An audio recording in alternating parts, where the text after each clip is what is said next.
So we're in the botanical gardens here where the wildflowers women used to walk. They're representative really of a wider part of the community that was both creative and community spirited, community minded. So they included Elsie Barlow, who was an artist, very successful artist. She studied at the National Gallery School in Melbourne under Frederick McCubbin. Also there was Mary Lavini, who was born here in Castlemaine. She studied with Jane Sutherland in Melbourne. One of her friends, Lillian Sheridan, who she went to school with, also born in Castlemaine. We had Winnie Brotherton, who lived just on the other side of the gardens on Burnett's Road.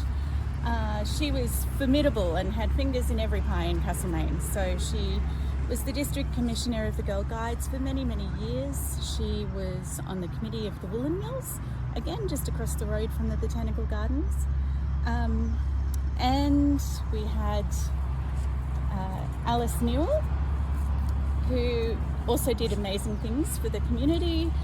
She set up a wildflowers sanctuary at her own house, which is called Kawika Wildflower Sanctuary, and that's still operating today. You can go there and see beautiful wildflowers that she would have planted.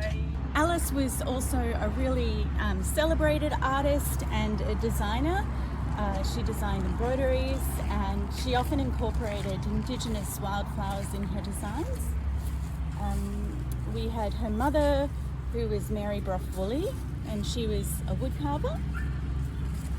And then we have Mrs. Cox, who, there were a number of Mrs. Coxes around Castlemaine.